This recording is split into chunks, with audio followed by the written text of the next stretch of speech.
Thank you for tuning in to another episode of Rallotech Sports Health and Fitness Podcast. Today is June 15th. This is episode 11. Um, I have some announcement. I'll announce it at the end of the podcast. But this one is going to kind of focus on the changes we've been through the last 8.5 weeks, and I'm going to touch on a few topics.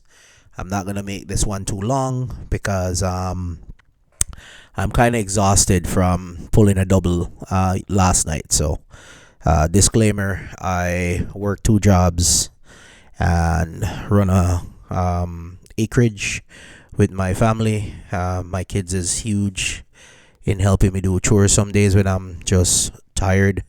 My wife is a big support of getting them to do the chores when she knows that my day has been full. And of course, my wife is now ecstatic to be home. We're kind of home 80% now, and I would say 95%, but we have a couple more appointments in Calgary that we just spent the last 8 weeks. So, first topic I'm going to touch on is accepting changes. For me, changes is hard, but I learned to adapt over the last couple of years. You have to be able to adapt to any changes that come your way, because sometimes changes are difficult to manage, especially in the height of dealing with those changes. For me, the last 8.5 weeks have not been the greatest, but I have to say I have tackled it in the best way I could with the tools that I have gained over the years. I try my best to tackle it one day at a time when I was going through it, and try not to, speed past what needs to get done that day because I'm feeling a certain type of way, and just accept that when things are out of your control, you don't try to. I think my wife called those type of people A personality types. Try to, take control of the situation, even though you know that you cannot control what's going on. So accepting those changes over the last 8 weeks was a big thing for me, and maybe it's my laid back nature, as most people always look at Jamaicans laid back, but it helps in certain situations not to get stressed out, because it doesn't solve that problem. Getting stressed out won't solve the problem that I have personally witnessed with my wife at the helm of it. And needless to say, we're very happy that we're, say, 90 to 95% home, and we only have a few appointments in Calgary to finish off, and then we're fully home. So thanks be to God, first and foremost, that we're able to endure what we've been through and still come out, thankful that all the families is together. We now have 5 kids. I mentioned that in previous podcasts. Happy that my son is doing great, to the point where this is one of the reasons why I couldn't send out this podcast earlier, is that my son was in the NICU, as I mentioned in previous podcasts. I won't get into it further, but thankfully he is home. We brought him home today, and it was a challenge because you got told to be there at a certain time, and then 2-3 hours turned into just about 4 hours, almost 5 hours, and then when you left, you got a call saying, "Oh, you left something. Are you still in town to pick it up?" When I was gone, I was gone. So I wasn't going to turn back to go grab the stuff from the hospital, because I know I'm going to be in the city on Thursday, and I'm just playing it by ear. But even if it means that I'm going to be in the city, but I'm just there for a short visit, I'm okay with that. Because what we've endured over the last 8 weeks before we brought our son home, it's just the mercy of God that got us through everything that we've been through. And the one song that came to me tonight, just about brought me to tears, was I think she's called CC Winans, where she said, "Your goodness is running after, it's running after me." And I'm like, I'm doing work in the house, listening to the song, and I'm just about in tears listening to that song. And I'm grateful that God put these things in your way, so that even though He doesn't come and talk to you in physical form, He shows you through signs and wonders. Everybody has their own belief, so I'm not trying to force anything on anyone, but I'm telling you, it's only the mercy of God that we were able to be back here a day before Father's Day. Tomorrow's Father's Day, so I want to shout out everybody that's a dad, even inspiring to be a dad. For me, it is the greatest feeling. It feels as if I'm my kid's superhero. But I'm telling you, when you live a family first life and you can inspire your kids and show them a different way than giving up and feeling like they're a failure, or feeling as if there's nothing they can do right, and try to explain to them that, look, sometimes things are difficult to manage, but you have to persevere. I've brought that up before. You have to persevere, and if you have to go into praying to God and ask Him for wisdom in this time, not a bad idea, especially if you feel as if you're lost. And when I say I live by these things, there's times when I fall asleep praying, just praying, lights off, phone on silent. I don't want any disturbance, and I pray. It's like I go into a prayer worship by myself, because my wife wasn't home last week, so it was difficult to be in the house by myself. I returned to work Monday of this week, and I had to adjust. I had to accept those changes, as I mentioned earlier. I had to be back at work, comes what may. I know my wife is away. My wife is going to be in Calgary for the week, but I have to adjust. And to be honest, full transparency, I felt some anxiety sometimes. I don't feel anxiety that often, but I felt some type of anxiety, some type of loneliness, and feeling lost in my own house. But it is one of the things when your house is never empty, where your kids are here, you have animals around the farm, you have dogs barking all hour of the night because you have the dogs protecting your livestock. It is those type of blessing that I thank God that He has placed in my life. And I feel as if it wasn't for those things, I wouldn't have the mindset that I have these days. And I definitely got help. There's no doubt about that. I had some help.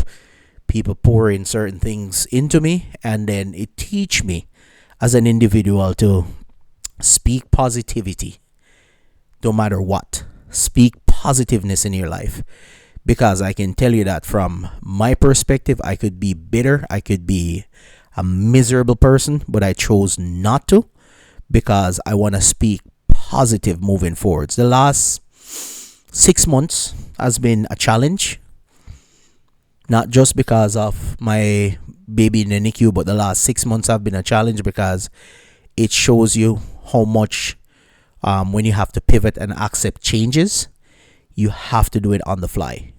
And a lot of people are not able to do that. It's hard to let go. And there is I'll testify this. There is some type of renewed power when you pray. There is power in prayer. Whether you do it on your knees or you do it in your own space, there is a certain type of power that you get when you pray. And I'm saying this in the best intention.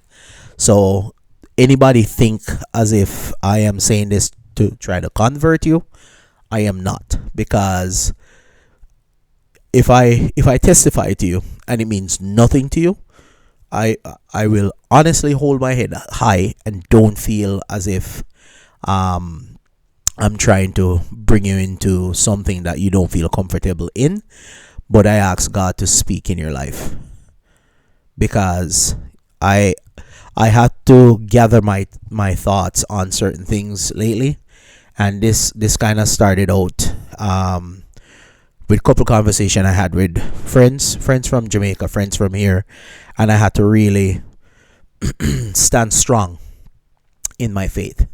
And sometimes it feels rocky because we all stray sometimes and feel as if God's not standing beside us.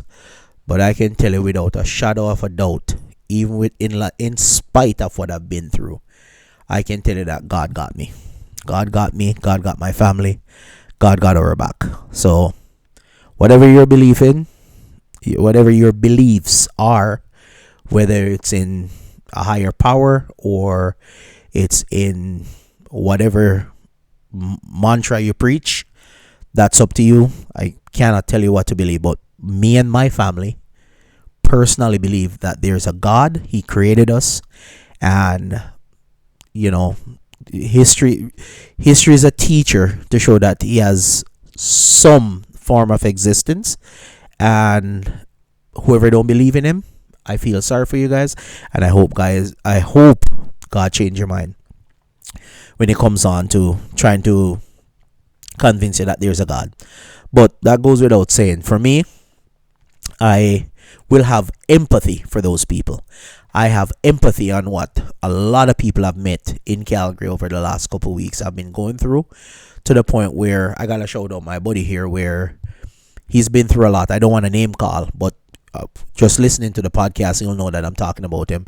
We sat down and talked for about 2 hours. He explained what his son has been going through, and brother, I'm telling you this: God ain't giving you more than what you can bear. And I know you and your family, there is gonna be a memory in the future. But I keep praying for you guys. Trust me, I keep praying for you guys, because your story, if I'm allowed to do it one day, I'd like to do it with you and bring it on the podcast, and we can talk about it, and you can share what you're allowed to share. But I'm telling you, you guys are strong, because it's not just now you're doing this. I know you're doing it for a while now, and I'm telling you, bro, you guys are killing it. And I pray to God that you guys are able to make a move soon. And the last time we spoke, I kind of told you where I see you guys are going, and I just keep praying for that to happen. There is power in prayer, as I said. So and like I said, for me, I will empathize with anybody that's going through their stuff. And whether it's your season of joy, or if it's your season of going through a rough patch, I will empathize, and I will not judge, because I leave all judgment unto God. We have to catch ourselves when we start judging people. And I am transparent to say I have caught myself many times and asked for forgiveness, because we all have bias. Put it that way. We all have bias. And when I catch myself being judgmental, I gotta say, you know what? If it's not speaking positive for that person, or speaking positive in a situation that person is in, don't speak. Because you put it this way, when you're judging, others are judging you. And you have to look at the flip side to that. Like, people are going to judge you regardless of what they know or what they think about you. Sometimes you're even prejudged before somebody gets to know you. So don't quick to cast judgment. That's my takeaway from this. And it can go both ways. Don't quick to cast judgment. Don't quick to be cynical about people, because in the same turn, you will be treated the same way, and you don't like those feelings. I can tell you from my perspective, I don't like those feelings. But people normally prejudge. I have no control over their emotion, but I can control how I think, or how I would look at a situation, or I would prejudge somebody. And I ask God to, help me shape my thoughts, so I'm not prejudging somebody on looks, aesthetics, or XYZ, because it's not right. Overall, point blank period, I try not to not prejudge somebody or judge somebody on whatever their orientation or all of that stuff is. For me, I'm a family man. I have a wife and I have my kids, and that's the type of lifestyle I like. For everybody else, it might not be for you, but that's the lifestyle that I like. The next segment I want to get into is, over the last, I'd say 15 years being in Canada, I can tell you that I've learned to be cognitive of my ego and my pride, and learn to manage and let go of my pride and manage my ego, not get too egocentrical, because ego is one of those things that you think you're more than you are. For me, anyways, it kind of goes hand in hand with pride. When you have too much pride, it is something that will sometime hurt instead of benefit you. It will hurt you in the long run instead of benefit you. So I put it this way, and I got this quote from my wife: try to come in first and look good second. And I want you to catch what I'm saying. Try not to keep up with the drones. That's a phrase that I learned here. Try not to show off, in other words. And you're poor and you're scraping by every day to make ends meet. Try to have a sense and a purpose of where you want to be financially in the future, or where you'd like to see your family reach, where they don't have to go through the struggles you've been through and still come out on top and let your legacy live on. And to be honest, when I start tapping into that, I've seen things turn around. I have seen things, some would say manifest, but it's stuff that I've prayed for and probably forgot that I prayed for. But it's God's timing, it's not my timing. And sometimes He has to humble you to let you know that, hey, this is not how I wanted you to get it.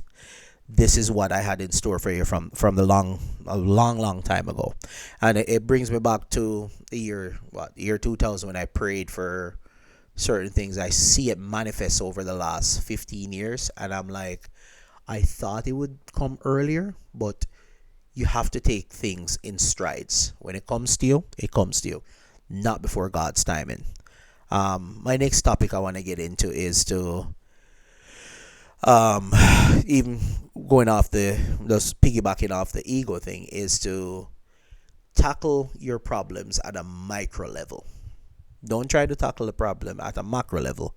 Reason being is that if you try to solve the world problem in a day, you have to look at it that even the man who created the world, God Himself, I said the man, but God who created the world didn't do it in one day. The good book said He did it in 7 days. So who are we to think that we're going to fix the world's problem in a day, in a week, in a month? So tackle things day by day.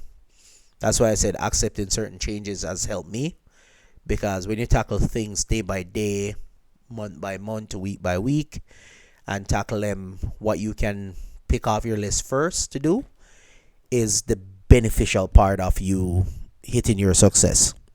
So that's my two things there with the ego and so on. And one of the other things I want to do is to show some love back to the people that have been showing immense support to us over the last 8 weeks.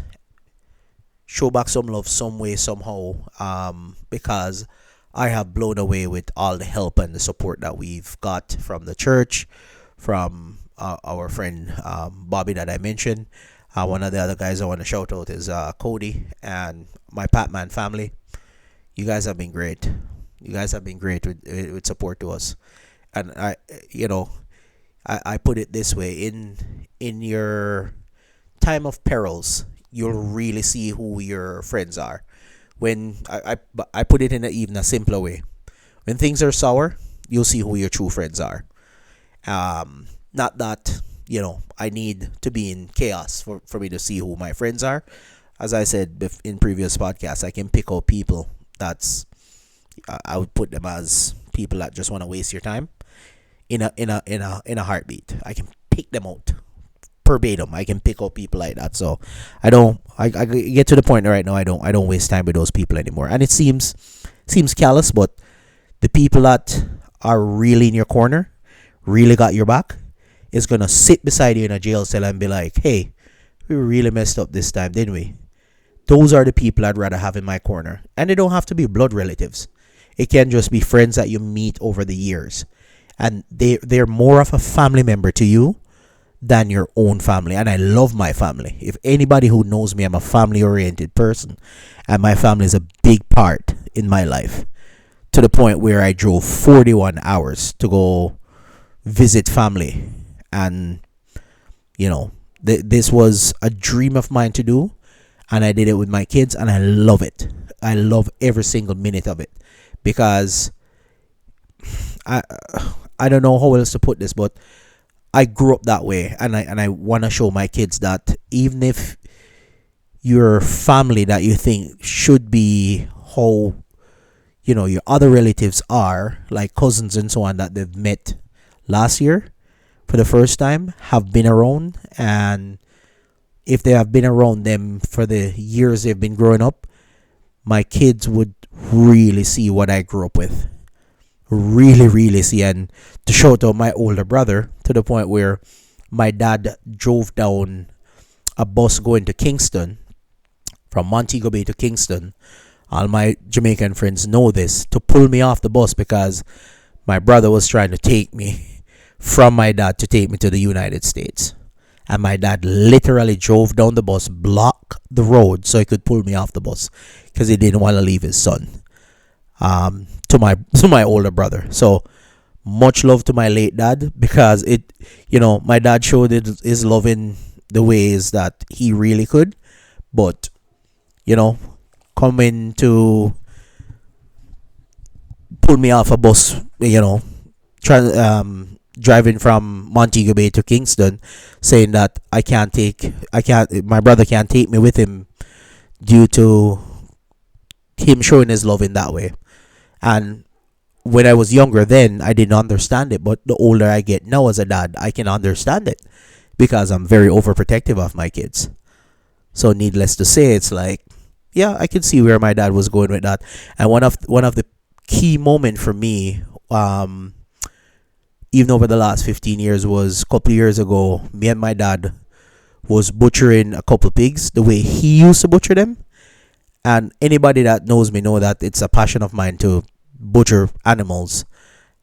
And my dad was freezing his butt off, to say the least. And he was there with me right by the fire, scraping the pig before we start gutting it. And I'm like, this is full transformation from when I was a kid helping him. I know he's older, can't stand the cold, and I'm somewhat adjusted to it. I still hate the cold in Canada, but it was September and it was cold, and we had a fire going, boiling the water to scrape the pig, and me and my dad was out there. I wish I could find the picture of me and him out there scraping the pig. And it just going back down memory lane, it feel like it was yesterday. So I'm telling you, like, or the things that me and my dad used to do as a kid, it would scare even adults here. And they come around and watch me doing it. It's like, how long have you been doing this? I was like, since I was 5-6 years old. And they're shocked, because no 5 or 6 year old will be doing it. But I can tell you this, when my kids were that age, I had them doing the same thing. And it was great, because they see how you process meat. They see how, a pork chop turns into a pork chop from the pig, or, ribs or so on. And you show them how even bacon is done. Like, you can smell the food driving towards, or where we used to live anyways, from, like, I would say probably 1.5 kilometers away. That's how far you could smell. You could see the smoke for sure from further on, but you could smell the food cooking. So needless to say, I I passed on what I have learned since I was 5 or 6 years old to my kids. And God's willing, they'll pass it on to their kids if they're able to give me and me and their mom grandkids in the far future. It would be great. But what other the next point I want to touch on is, and this is still something I'm working on, but accepting constructive criticism. Um, I have been at I've been at fault a lot of times where I can't accept those criticism and seeing the flaws and learn and move on from it. But I have gotten way better, and I try not to beat myself up when I'm slip and fall and make a mistake here and there. I try not to beat myself up and try to remember that, look, we're not perfect. We're really not perfect. And like one of the guys that helped me through my journey of loving my growth, loving myself, and respecting my greatness is Trent Shelton. One of the things he said in one of his podcasts that I listened to, he said nature heals. And to be honest with you, when I start going for walks before I start doing running, where my wife actually inspired me to start doing running from the days when we were in Jamaica, and we would try to go for a run after a big meal, which didn't work, but it planted a seed. And I can say today I can go and run a good 5K, maybe even 6, and still be able to get up in the morning and go walk to work just fine, as if I didn't run that 5K, because I have those muscles being worked over and over again. Even from before my dad passed away, I start running when COVID hit. I start running even in the winter. And like I said previously in this podcast, I hate the winter. I try to adjust to it, try to dress for it, but I will never adjust to this winter climate. But the fact is, I know for a fact that I am not perfect. And for any of you out there, because like I said, I've been doing a lot of soul searching for the last 8.5 weeks. Please know this, and I say this with all sincerity. Love the fact that you were perfectly made by God. You are a unique creation of God. You're very unique in your own DNA. You're unique. And nothing that anybody can say or do behind your back or even in front of your face will change that you are uniquely made by God. And please, even if you don't see it yet, pray about it. Ask God to show you what is your purpose. Like I said, I know I'm figuring out stuff for myself right now, and at some point I'll be able to help people find their purpose. But I'm telling you, find your purpose. Life have a purpose for every one of us, and we just need to tap into what that purpose is. Ask God to guide you to it, but every one of us has that purpose in us, that God-given purpose, I call it. What is your purpose? What was whoever is listening to this podcast right now, what were you placed on this earth for? I'm pretty sure you weren't placed to just be somebody that work a 9 to 5 and pay the bills and live and die at 85. Put it 85 even on the high end, die at 90. I'm 41 years old right now, and I don't know what my future holds, but I know for a fact that if I have life and if I have God guiding my life, like I don't stray off the path that God had for me, I will be successful in my own right. And one interview Bob Marley said, is money the happiness to life? Yeah, money can make you feel a temporary happiness, but having a whole bunch of money, I'm not saying earn a living and have some money that you can take your family somewhere, but being a rich billionaire, would that make you happy? It will do a lot of things to make you happy, I will tell you that. Like when I look at certain places I'd like to take the family, having the money to do it would be great. But if somebody give me the money today and said, go do that with your family, but if there's any strings attached, like here's this money, go on any vacation you want for your family, but in 24 hours you have to die, I would tell them to keep the money. So keep this in mind. You're uniquely made by the Creator God. And if you can figure out your purpose, be free of any strings that you think you have attached to you. Because love what I do. I gotta shout out my employer, and also shout out my colleagues at work, because they've really rally around me and helped me out while I was away. And I can only imagine the amount of work they had to do when I wasn't there, because they were one man down. But I came back and I said to them, I'm like, thanks for the help that you guys provided. I really appreciate even the card that they gave when I came back. And some of them share their testimony saying, hey, was praying for you. And I was just waiting to hear when things were good so we can contact you and find out what's going on. So I really appreciate that aspect. But I can tell you that from the 8 weeks I was away from work and I was away from my house, the people that really reached out and even come out to my place and help me out in that fashion, I can tell you that those people hold a special place in my heart. And, like I said in previous podcasts, these guys are rock stars in my book. So just so my audience know, I have a purpose to fulfill, and I will share my purpose on this podcast. But in the interim, while I'm going through my journey, I'm sharing my journey with you guys. I'm being very transparent, very, very, very transparent, and I'm not trying to, convince you that I have a get-rich-quick scheme or anything like that. I am here to provide the message to people that probably needs to hear this and want to hear this and can share their testimony on here one day. I've given out my number on this podcast before, and I welcome anybody to reach out and call me and can have a conversation. And if it's something that we can do together, I'd love to hear your testimony on the podcast, because one of the things on here is health. It's not just sports, it's health. And my mental health have been challenged, have been rocky. But I can tell you that there's a God that has kept me humbled and grounded in all that I've been through. And I'm happy that I have a wife that's still by my side. I have my family that's still beside me. My kids love their dad and adore him.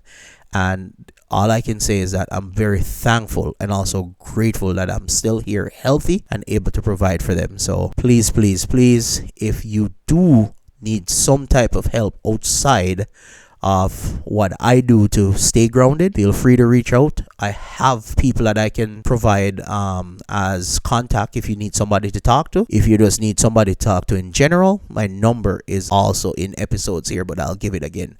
403-585-6100.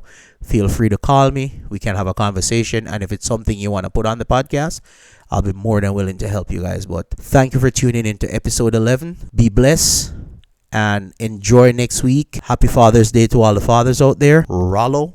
We have merch coming soon. Please stay tuned. I forgot to add this, but Rallo out.